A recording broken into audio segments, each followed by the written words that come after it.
রাঙামতি তীরন্দাজ ধারাবাহিকের আজকের পর্বে ধারাবাহিকের শুরুতে আমরা দেখতে পাই রাঙা বিন্দার ছবিটায় গোপ এঁকে দিচ্ছিল এবং অনিমেষের মতো করে চুল এঁকে দিচ্ছিল। ছবিটা আঁকা শেষ হলে সে নিজেই অবাক হয়ে যায় যে এই অনিমেষ আর কেউ নয়, এটা হচ্ছে বিন্দা।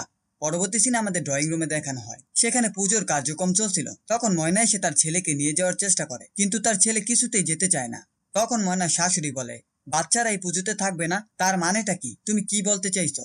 ময়না বলে, সার্থকী বলেছে রাঙার থেকে দূরে রাখতে, ও যে কোনো সময় কিছু একটা করে দিতে পারে, তাই আমি বাচ্চাকে নিয়ে যাব এখান থেকে। এরপর সেখানে একলব্য এবং অঙ্কুর বাজার করে চলে আসে।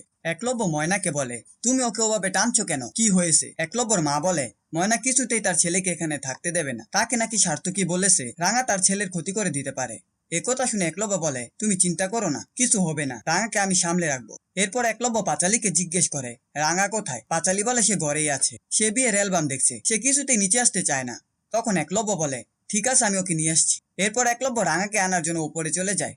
অন্যদিকে আমাদের রাঙাকে দেখানো হয় সে ছবিটা দেখে তো নিজেকে নিজে বিশ্বাস করতে পারছিল না যে এটা বিন্দা কি করে করতে পারে। রাঙা বলে, তুই একটুও বদলাসনি, আমাকে মেরে ফেলার জন্য অনিমেষ সে যে একাডেমিতে গিয়ে আমার তীরে বিষ মাখিয়েছিলি, তোকে আমি ছাড়বো না, তোকে আমি তীর মেরে ফালা করে দেবো।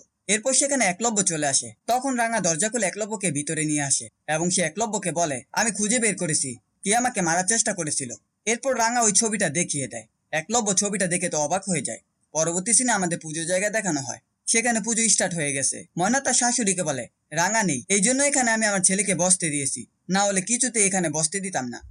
অন্যদিকে বিন্দা আইরিকে বলে, রাঙা ঘরে কি করছে বলো তো, নতুন কোনো প্ল্যান করছে না তো? আইরি বলে, আমার মনে হয় সে প্ল্যান করছে, ও যে ব্যবহারগুলো করছে সেটা ওই ইনজেকশনের ইফেক্ট। এরপর সিন ঘুরিয়ে আমাদের আবার একলব্য এবং রাঙাকে দেখানো হয়। একলব্য রাঙাকে বলে, এই সব কিছুর পেছনে বড় বৌদি আছে। রাঙা বলে, হ্যাঁ, সে অনিমেষ যে আমার একাডেমিতে গিয়ে আমার ক্ষতি করার চেষ্টা করেছে, সে একটুও বদলায়নি, কিন্তু এই ব্যাপারটা এখন কাউকে বলা যাবে না।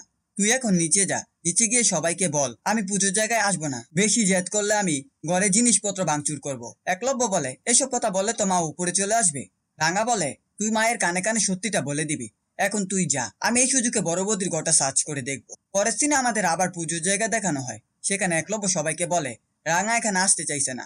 এরপর সে তার মায়ের কানে কানে গিয়ে বলে, রাঙা উপরে কাজ করছে, সে কাউকে সন্দেহ করছে বাড়ির। একলব্য যখন তার মায়ের কানে কথা বলছিল ফিস ফিস করে, তখন বিন্দা এবং আইরি এটা লক্ষ্য করে। অন্যদিকে আমরা রাঙাকে দেখতে পাই সে বিন্দার ঘরটা সার্চ করছিল, কিন্তু সে কিছুই খুঁজে পায় না। তখন সে বলে, আমি জানতাম তুই ঘরে কিছু রাখবি না। এরপর আমাদের বিন্দাকে দেখানো হয় সে সকলকে বলে, আমার ওষুধ খাওয়ার সময় হয়ে গেছে, আমি ঘরে গিয়ে ওষুধটা খেয়ে আবার আসছি। কথা শুনে তো একলব্য ও তার মা খুব চিন্তায় পড়ে যায়।